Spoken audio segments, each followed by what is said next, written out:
আজ 17 জুন বুধবার জানিয়ে দেব আজকের বাছাই করা 40টি তাজা সংবাদ। খবরের শুরুতেই হেডলাইন্স। 80 বছরের বৃদ্ধ সুদীপের পদক্ষেপ নিয়ে তোপ দাগলেন হুমায়ুন কবির। গেরুয়া শিবিরের একাংশেও বাড়ছে অস্বস্তি। বাড়িতে সময় কাটছে না, মমতা হাইকোর্টে আসতেই খোঁচা। ভবানীপুরের হার নিয়ে হলফনামা। কেন্দ্রীয় বাহিনীর তাড়ায় পুকুরে পুষ্পা বাহিনী। জাহাঙ্গীরের মুক্তির দাবিতে রণক্ষেত্র ফলতা ভাইরাল ভিডিও। 3000 টাকা পাওয়ার পথে আরও এক ধাপ। অন্নপূর্ণা ভাণ্ডার নিয়ে বড় দাবি শুভেন্দুর। একই পাড়া একই বুথে বিজেপি হিরো পাশে জিরো। রাজারহাটে ভুতুড়ে ভোট ও রিকাউন্টিংয়ের মহানাটক। জিতলে জনগণ, আমার পক্ষে হেরে গেলেই মমতা কোর্টে গিয়েছেন শুনেই যা বলে বসলেন ঋতব্রত। মমতার বাঘা বাঘা সাংসদরা এখন সাকরাইলের শিউলি দেবীর দলে। টাকার খেলায় দলবদল, মুখ খুললেন এনসিপিআই প্রতিষ্ঠাতা। অভিষেককে যখন জেরা করছে ইডি, তখনই মেল এলো দিল্লি থেকে, বেঁধে দেওয়া হলো সময়। সামান্য দুটি শব্দ বলেছি, অমনি গুতিয়ে দিচ্ছেন। আমি বীরভূমের ছেলে, ভাষার মাধুর্য বোঝালেন মন্ত্রী জগন্নাথ চট্টোপাধ্যায়। হাসি মুখে শুভেন্দুর সভামঞ্চে দিন বদলে পাহাড়ের রাস ফের গুরুংয়ের হাতে। কল্যাণের হুঙ্কারের পরেই স্পিকারের দরবারে কাকলি। এবার কি পদ খোয়াবেন শ্রীরামপুরের সাংসদ? দোকানের অনুমতি দিতে 80 লক্ষ টাকা চেয়েছিলেন স্বরূপ। সুরুচির সঙ্গে দেখাও করতে বলেন, থানায় অভিযোগ মহিলার। খান স্যারের সেন্টারে ভাঙচুরে অভিযুক্ত রওশন স্যারের ভাই প্রিন্সের মৃত্যু কিভাবে, 3 ঘন্টায় কি হয়েছিল জানালেন বন্ধুরা। সব বেকাররা পাবেন না, যুবশক্তির 3000 টাকা অ্যাকাউন্টে পেতে মানতে হবে এই শর্ত। রচনার মুখে শুভেন্দু বন্দনা। তৃণমূলের ক্ষমতা চুক্তি হতেই বলবদল, প্রশ্ন তুলছে ক্ষুব্ধ বিজেপি শিবির। তৃণমূল ভাঙার আসল কারিগর কে? গোপন রহস্য ফাঁস করলেন বিজেপির এই হেভিওয়েট সাংসদ। কলকাতা সহ দক্ষিণবঙ্গের 7 জেলায় ধেয়ে আসছে প্রবল ঝড় বৃষ্টি, জারি লাল সতর্কতা। একদিকে খাঁচায় পড়ার চেষ্টা, অন্যদিকে খাঁচা ফাটা হুঙ্কার। ইডির ম্যারাথন জেরা শেষে কি খেলা খেললেন অভিষেক? পালাবদলের পর প্রথম 21শে জুলাই মমতার মেগা সভা হবে তো? বড় আপডেট। বাজেট অধিবেশনের আগেই ঠিক হয়ে গেল বিধানসভায় শাসক বিজেপির মুখ্য সচেতকের নাম। কে বসবেন এই পদে? পাহাড়ের সব বন্ধ চা বাগান খুলবে, বড় ঘোষণা মুখ্যমন্ত্রীর। আশায় বুক বাঁধছেন শ্রমিকরা। শিবসেনায় ফের ভাঙড়ের ইঙ্গিত, উদ্ভবের হাত ছাড়ছেন একাধিক বিধায়ক সাংসদ। দিল্লির জন্য অশনি সংকেত, বাংলাদেশের মাটিতে চীনকে বিশাল সুবিধা দিল তারেক সরকার। কমল চিন্তা, ফর্ম ফিল আপের মাঝেই অন্নপূর্ণা যোজনা নিয়ে নতুন আপডেট দিল সরকার। তৃণমূলের প্রতীকের দাবি জানিয়ে জুলাই মাসে আদালতে মামলা, বিক্ষুব্ধদের আসল পরিকল্পনা ফাঁস করলেন সুদীপ। কালই শেষ জনকল্যাণ শিবির, এর মধ্যে আবেদন করতে না পারলে কি হবে জানালেন মন্ত্রী। মমতার বাড়ির বাইরে কুণালকে ডিম ছুঁড়ে গ্রেপ্তার। কে এই চন্দন? এমন কোথায় সই ছিল তার? ফাঁস করলেন তৃণমূল বিধায়কই। সরকারি জমি থেকে মাটি চুরিতেও অভিযুক্ত অভিষেক। আত্মসহায়ক সমিতির বিরুদ্ধেও একাধিক অভিযোগ। বাংলার পর লন্ডনেও ডিম থেরাপি। বাংলাদেশের সংসদ সদস্যকে ডিম ছুঁড়ে গ্রেপ্তার 3। কাজ বন্ধ রেখে পুরসভার গেটে ধর্ণা, বেতন চেয়ে সরব সাফাই কর্মীরা। দিদি, তুমি একজন ব্যর্থ মুখ্যমন্ত্রী ছিলে, অভিমান নয়। আজ শুধু দীর্ঘশ্বাস পড়ে সোনালী গুহর। RKSY কার্ড নাকি PWH না SPWH? হোল্ডারদের আয়ুষ্মান ভারত প্রকল্পের ফর্ম পূরণ করতে হবে। রেড রোডে যোগ হতে পারলে নামাজ নয় কেন? ইসলামদের জবাব দিলেন দিলীপ ঘোষ। পানিহাটিতে তোলাবাজির অভিযোগ, বিজেপি নেতাকে শোকজ করল নেতৃত্ব। তৃণমূল ছাড়তেই মানুষকে দাদা বললেন দিলীপ। পদ্মের যোগদান নিয়ে জবাব, দরজায় তালা। ফ্রি বিদ্যুৎ ও 78,000 টাকা ভর্তুকি। PM সূর্য ঘর যোজনার আবেদন করবেন কিভাবে? সময়ের আগেই উত্তরপ্রদেশ সহ 5 রাজ্যের ভোট, প্রস্তুত হচ্ছে বিজেপি। কেন? দেদার হুমকি দুর্নীতি, এবার পুলিশের জালে অভিষেক ঘনিষ্ঠ শিক্ষক নেতা মইদুল। নিটে জালিয়াতি রুখতে সাময়িকভাবে নিষিদ্ধ টেলিগ্রাম, পুনঃপরীক্ষার আগে বড়সড় পদক্ষেপ। কেন আয়কর দেবে না, কেন রেজিস্ট্রেশন করাবে না, প্রশ্ন কর্ণাটক সরকারের। মোহন ভাগবত বললেন। এতক্ষণ শুনছিলেন সংবাদ শিরোনাম, এখন আসছি বিস্তারিত খবর। পশ্চিমবঙ্গের রাজনীতিতে এখন সবচেয়ে বড় নাটক চলছে দিল্লির অলিন্দে। তৃণমূলের 20 জন বিদ্রোহী সাংসদকে সাথে নিয়ে প্রবীণ নেতা সুদীপ বন্দ্যোপাধ্যায় এনসিপিআইতে যোগ দিয়ে এনডিএর শরিক হিসেবে নিজেদের ঘোষণা করেছেন। খাতায় কলমে কেন্দ্রের মোদী সরকারের পাশে দাঁড়ানোর এই খেলাকে কেন্দ্র করে বাংলার রাজনৈতিক মহল যেমন সরগরম, তেমনি চরম অস্বস্তিতে পড়েছে খোদ ভারতীয় জনতা পার্টির একনিষ্ঠ কর্মী ও নেতাদের একাংশ। এই রাজনৈতিক ডিগবাজি এবং ক্ষমতার সমীকরণকে তীব্র ভাষায় আক্রমণ করেছেন আমজনতা উন্নয়ন পার্টির প্রধান তথা বিধায়ক হুমায়ুন কবির। সুদীপ বন্দ্যোপাধ্যায়ের মতো প্রবীণ নেতার এই রাজনৈতিক অবস্থান বদলকে নগ্ন করে দিয়ে হুমায়ুন কবির যে তীর্যক মন্তব্য করেছেন তা এখন রাজনৈতিক মহলের মূল চর্চার বিষয়। ভবানীপুর বিধানসভা নির্বাচনী ফলকে ভবানীপুর বিধানসভা নির্বাচনী ফলকে চ্যালেঞ্জ করে কলকাতা হাইকোর্টে গেলেন মমতা বন্দ্যোপাধ্যায়। মঙ্গলবার দুপুরে হঠাৎ করেই বেলেঘাটার তৃণমূল কংগ্রেস বিধায়ক কুণাল ঘোষের সঙ্গে হাইকোর্টে চলে আসেন পশ্চিমবঙ্গের প্রাক্তন মুখ্যমন্ত্রী। তবে কী কারণে হাইকোর্টে এসেছেন তা নিয়ে কোনো মন্তব্য করেননি, বরং দাবি করেন যে এই বিষয়ে শ্রীরামপুরের তৃণমূল সাংসদ তথা আইনজীবী কল্যাণ বন্দ্যোপাধ্যায় এই বিষয়ে কথা বলবেন। তবে সূত্রের খবর, ভবানীপুরের যে বিজেপি প্রার্থী তথা বর্তমান মুখ্যমন্ত্রী শুভেন্দু অধিকারী জিতেছেন, সেটাকে চ্যালেঞ্জ করেই হাইকোর্টের দ্বারস্থ হয়েছেন মমতা। দায়ের করেছেন হলফনামা, অভিযোগ তুলেছেন যে ভোট গণনায় কারচুপি হয়েছে। সরকার পরিবর্তনের পর ভোট পরবর্তী হিংসা মামলার ফাইল খুলে গিয়েছে মুখ্যমন্ত্রী শুভেন্দু অধিকারীর নির্দেশে। একের পর এক তৃণমূল নেতাকে গ্রেপ্তার করেছে পুলিশ। কোমরে দড়ি বেঁধে ঘোরানো হচ্ছে এলাকায়, আর এদের তালিকায় রয়েছে অভিষেক ঘনিষ্ঠ পুষ্প জাহাঙ্গীর খান। মূলত 2020 সালে ডায়মন্ড হারবার যাওয়ার পথে তৎকালীন বিজেপির সর্বভারতীয় সভাপতির কনভয়ে হামলা হয়।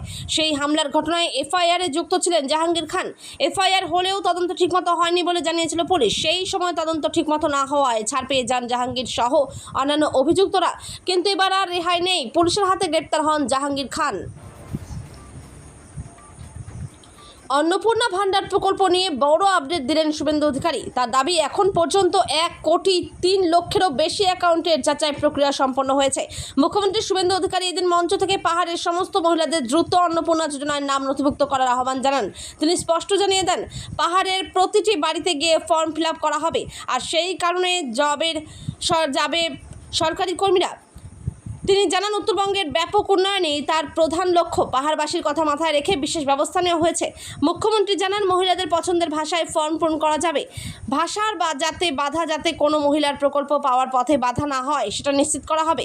মুখ্যমন্ত্রী জানিয়েছেন, ভেরিফিকেশন শেষ হলেই ডিবিটির মাধ্যমে সরাসরি উপভোক্তার ব্যাংক অ্যাকাউন্টে অন্নপূর্ণা যোজনার টাকা পাঠানো হবে। কোনো মিডল ম্যান থাকবে না, অর্থাৎ অন্নপূর্ণা ভান্ডারে 3,000 টাকা যাবে যোগ্য মহিলারা পান, তা নিশ্চিত করেছেন মুখ্যমন্ত্রী শুভেন্দু অধিকারী। বাংলায় বিপুল সংখ্যাগরিষ্ঠতা নিয়ে বিজেপি সরকার গঠন করার পর মুখ্যমন্ত্রী শুভেন্দু অধিকারী দুর্নীতির বিরুদ্ধে জিরো টলারেন্সের কড়া বার্তা দিয়েছেন। কিন্তু কুর্সি বদলালেও রাজারহাট নিউ টাউন বিধানসভা কেন্দ্রের ভোট গণনার ছায়া যেন কিছুতেই পিঠ ছাড়ছে না। বামেদের সরাসরি অভিযোগ, গণনায় ব্যাপক কারচুপি করে এই আসনে জিতেছেন বিজেপি বিধায়ক পীযূষ কানুরিয়া। এই দাবির সপক্ষে এমন কিছু বুথভিত্তিক পরিসংখ্যান সামনে আসছে যা দেখে রাজনৈতিক বিশ্লেষকদেরও চোখ চড়ক গাছ। কিন্তু মঙ্গলবার হাইকোর্টে ভবানীপুর কেন্দ্রে গণনায় ব্যাপক কারচুপির অভিযোগ তুলে প্রাক্তন মুখ্যমন্ত্রী মমতা বন্দ্যোপাধ্যায় মামলা করলেও রাজারহাট নিউ টাউন কেন্দ্র নিয়ে চুপ তৃণমূল। প্রশ্ন উঠছে এখানেও। বিধায়ক পীযূষ কানুরিয়ার অবশ্য দাবি, মানুষ ভোট দিয়েছেন তাই ক্ষমতায় এসেছি। মঙ্গলবার হাইকোর্টে গিয়েছেন তৃণমূল কংগ্রেস সুপ্রিমো। ভবানীপুরে তিনি শুভেন্দু অধিকারীর কাছে হেরে যাওয়ার বিষয়টিকে চ্যালেঞ্জ করে পিটিশন দাখিল করেন আদালতে। এই প্রসঙ্গে বিধানসভায় বিরোধী দলনেতা ঋতব্রত ব্যানার্জি বলেন, আমি শুধু যেটা বুঝি, বাংলার মানুষ আমাদের বিরুদ্ধে ভোট দিয়েছে, বাংলার জনমত আমাদের বিরুদ্ধে।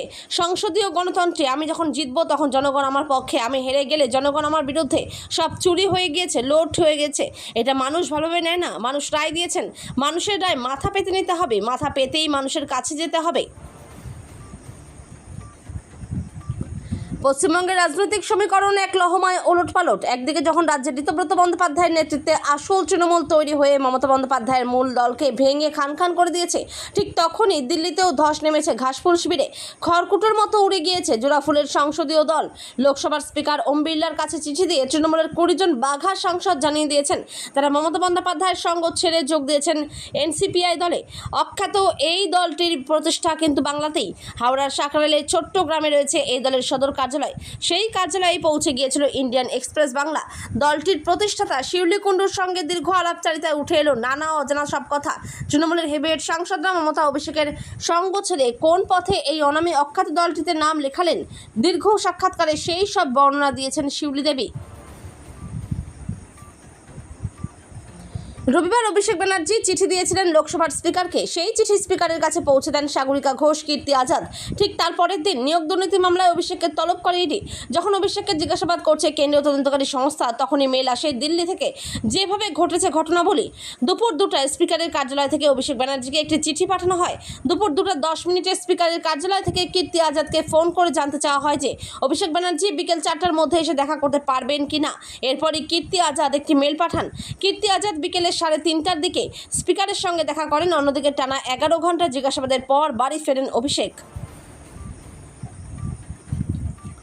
একটা সময় কলমের খোঁচায় সংবাদপত্রে ঝড় তুলতেন। কাট্টু তিনি এখন রাজ্যের উচ্চশিক্ষামন্ত্রী, কিন্তু তার বলা একটি শব্দ আবার ঝড় তুলেছে সাম্প্রতি প্রেক্ষাপটে। TV9 বাংলার ম্যানেজিং এডিটর অমৃতাংশু ভট্টাচার্যের বিশেষ সাক্ষাৎকারে এসে বলেছিলেন সেটা গরম করে দেবেন। মূলত নিশিক্ষায় দুর্নীতি রোখার প্রশ্নে সেটা গরম করার হুঁশিয়ারি দিয়েছেন। উচ্চশিক্ষামন্ত্রীর মুখে এহেন শব্দে বিতর্ক তুঙ্গে উঠেছে। এবার সামাজিক মাধ্যমে তার ব্যাখ্যা দিলেন জগন্নাথ চট্টোপাধ্যায়। সেটা কাকে বলে, তার বাড়ি কোথায়, কেন তিনি এই শব্দ প্রয়োগ করতে এতটুকুও কুণ্ঠাবোধ করলেন না, তার ব্যাখ্যা দিলেন জগন্নাথ চট্টোপাধ্যায়। সামাজিক মাধ্যমেও জগন্নাথ লিখলেন, আমার ভাষা আমার গর্ব, আমি বীরভূমের আঞ্চলিক ভাষাতেই কথা বলবো। তার ব্যাখ্যা, আমি বীরভূমের ছেলে, নিজের ভাষাতেই কথা বলবো, তাতে কারো পছন্দ হোক বা না হোক, বীরভূমের ভাষায় কথা বলা বন্ধ হবে না। আমি যে জেলার মানুষ, সেই জেলার কিছু শব্দ আমার মুখে আসতেই পারে। 2017 সালের 13ই অক্টোবর গোর্খাল্যান্ড আন্দোলনের দার্জিলিংয়ে বিমল গুরুংয়ের গোপন ডেরায় অভিযান চালাতে গিয়ে খুন হয়েছিলেন সাব ইন্সপেক্টর অমিতাভ মালিক। সেই ঘটনায় সরাসরি জড়িয়েছিল বিমল গুরুংয়ের নাম। তরুণ পুলিশ অফিসারের মৃত্যু সে সময় নাড়িয়ে দিয়েছিল গোটা রাজ্যকে। ওই ঘটনার পরে দীর্ঘদিন ফেরার ছিলেন গুরুং। ওই ঘটনার পর পাহাড়ে ওই গোর্খা নেতার প্রভাব কমতে থাকে। শৈল শহরে নেতা হিসেবে উঠে আসতে থাকেন মদন তামাং, অজয় এডওয়ার্ড, অনিত থাপারা।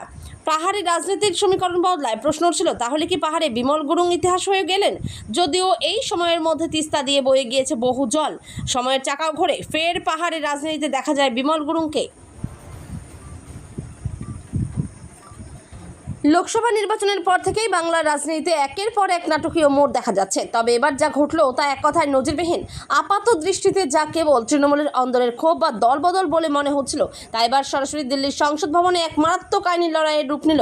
একসময়ের দলীয় সতীর্থ শ্রীরামপুরের প্রবীণ সাংসদ কল্যাণ বন্দ্যোপাধ্যায়ের বিরুদ্ধে লোকসভার স্পিকার ওম বিড়লার কাছে বিস্ফোরক চিঠি পাঠালেন বারাসতের সাংসদ তথা সদ্য গঠিত এনসিপিআই শিবিরের অগ্রণী নেত্রী কাকলি ঘোষ দস্তিদার। কল্যাণ বন্দ্যোপাধ্যায়কে লোকসভা থেকে সোজা বরখাস্ত বা বহিষ্কার করার জোরালো দাবি জানিয়েছেন তিনি।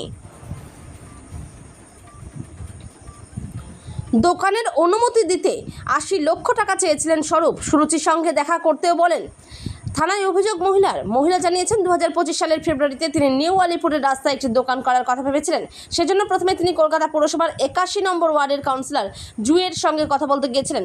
স্বরূপ বিশ্বাসের বিরুদ্ধে থানায় অভিযোগ জানালেন আরও এক মহিলা। স্বরূপ বিশ্বাসের নামে থানায় অভিযোগ করলেন আরও এক মহিলা। তার অভিযোগ, নিউ আলিপুরের রাস্তায় দোকান করা ছাড়পত্র দিতে 80 লক্ষ টাকা দাবি করেছিলেন রাজ্যের প্রাক্তন মন্ত্রী অরূপ বিশ্বাসের ভাই স্বরূপ। তাকে সুরুচি সংঘ ক্লাবে একা দেখা করতে বলেছিলেন।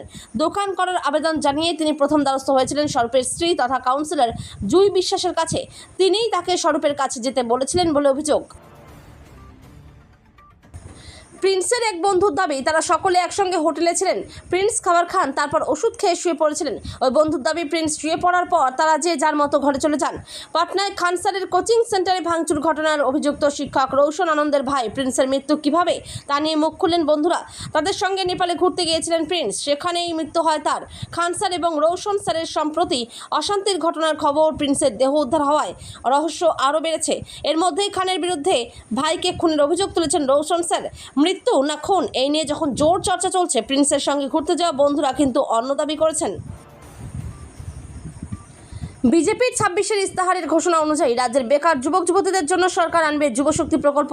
এই প্রকল্পের মাধ্যমে বেকারদের ভাতা দেবে রাজ্য সরকার। পূর্ববর্তী মমতা সরকারের যুবসাথীর বদলে বেকার যুবক যুবতীদের জন্য যুবশক্তি প্রকল্প এনেছে বিজেপি সরকার। ভাতার পরিমাণও হবে দ্বিগুণ। যুবশক্তির 3,000 টাকা পেতে একাধিক শর্ত। ভোটের আগে যুবসাথী প্রকল্পের আওতায় রাজ্যের বেকার যুবক যুবতীদের 1,500 টাকা দিয়েছিল তৃণমূল সরকার। এবার বিজেপি সরকার সেই ভাতার পরিমাণ দ্বিগুণ করার প্রতিশ্রুতি দিয়েছিল। 3,000 টাকা করে দেওয়া হবে ভাতা। তবে এই প্রকল্পে আবেদনের ক্ষেত্রে বেশ কিছু শর্তও রয়েছে। সেই শর্তগুলি মেনেই আবেদন করলেই মিলবে ভাতা। রাজ্যে ক্ষমতার পরিবর্তন হতেই কি রাজনৈতিক অবস্থান বদলাতে শুরু করলেন বিদায়ী শাসক দলের নেতারা? হুগলির তৃণমূল সাংসদ রচনা বন্দ্যোপাধ্যায়ের সাম্প্রতিক মন্তব্য ঘিরে এখন এমনই তীব্র চর্চা শুরু হয়েছে রাজনৈতিক মহলে। গতকাল পর্যন্ত যিনি মমতা বন্দ্যোপাধ্যায়ের পাশে থেকে রাজনৈতিক লড়াই করেছেন, আজ রাজ্যে বিজেপি সরকার আসতেই তার মুখে শুভেন্দু বন্দনা শোনা যাচ্ছে। রচনার এই অবস্থান বদলকে চরম রাজনৈতিক সুবিধাবাদ আখ্যা দিয়ে খোদ গেরুয়া শিবিরের অন্দরেই আদি কর্মীদের মধ্যে তীব্র ক্ষোভ ও অসন্তোষের সৃষ্টি হয়েছে। আজ রচনা বন্দ্যোপাধ্যায় দাবি করেছেন, 1.5 মাসে বিজেপি যা কাজ করে দেখিয়েছে তাতে তিনি আশাবাদী। এর প্রেক্ষিতে বিজেপির আদি কর্মীরা প্রশ্ন তুলছেন, মাত্র 1.5 মাসেই রচনার মোহভঙ্গ হলো? বিগত 15 বছর ধরে যখন রাজ্যে পূর্বতন তৃণমূল সরকারের বিরুদ্ধে একাধিক দুর্নীতি ও অপশাসনের অভিযোগ উঠছিল, তখন রচনা বন্দ্যোপাধ্যায় কেন নীরব ছিলেন? তখন কেন তিনি দলের অভ্যন্তরে বা প্রকাশ্যে কোনো প্রশ্ন তোলেননি? আজ তৃণমূল ক্ষমতাচ্যুত হতেই বিজেপির উন্নয়ন তার নজর কাড়ল কেন? তৃণমূল কংগ্রেসের 20 জন সাংসদের দলত্যাগ করে বিজেপি নেতৃত্বাধীন এনডিএ জোটে যোগ দেওয়ার নেপথ্যে মূল পরিকল্পনাকারী হিসেবে উঠে এসেছে অন্ধ্রপ্রদেশের বিজেপি সাংসদ CM রমেশের নাম। তৃণমূলের এই বড় ধরনের দল ভাঙানোর ঘটনাটি পরিচালনা করার কথা নিজে স্বীকার করেছেন প্রাক্তন এই টিডিপি নেতা এম রমেশ। জানিয়েছেন, সংসদের ক্যান্টিনে যাতায়াতের সুবাদে তৃণমূলের অনেক সাংসদের সঙ্গেই তার দীর্ঘদিনের বন্ধুত্বপূর্ণ সম্পর্ক তৈরি হয়েছিল। নিজের সহজাত দক্ষতার মাধ্যমে সেই ব্যক্তিগত সম্পর্কের সুযোগ নিয়ে তিনি এই দলবদলের বিষয়টি সম্পন্ন করেছেন বলে দাবি করেছেন। এই স্বীকারোক্তির পর জাতীয় রাজনীতিতে ব্যাপক আলোচনার সৃষ্টি হয়েছে। দক্ষিণবঙ্গের একাধিক জেলায় আবহাওয়া নিয়ে বড়সড় আপডেট দিল হাওয়া অফিস। কলকাতা সহ দক্ষিণবঙ্গের 7টি জেলায় আগামী কিছুক্ষণের মধ্যেই আছড়ে পড়তে পারে তীব্র ঝড় বৃষ্টি। সেই সঙ্গে রয়েছে বজ্রপাতের আশঙ্কা। পরিস্থিতি বিবেচনা করে আলিপুর আবহাওয়া দপ্তরের পক্ষ থেকে ইতিমধ্যেই এই জেলাগুলিতে লাল সতর্কতা জারি করা হয়েছে। আবহাওয়া দপ্তরের পূর্বাভাস অনুযায়ী আগামী 2 থেকে 3 ঘন্টার মধ্যে দক্ষিণবঙ্গের বেশ কিছু এলাকায় বজ্রবিদ্যুৎ সহ হালকা থেকে মাঝারি বৃষ্টিপাত শুরু হতে পারে। বৃষ্টির পাশাপাশি 30 থেকে 50 কিলোমিটার গতিবেগে দমকা ঝোড়ো হাওয়া বইবার সম্ভাবনা রয়েছে। যে 7টি জেলায় এই সতর্কতা জারি করা হয়েছে সেগুলি হলো কলকাতা, পশ্চিম মেদিনীপুর, পূর্ব বর্ধমান, পশ্চিম বর্ধমান, বীরভূম, বাঁকুড়া, ঝাড়গ্রাম।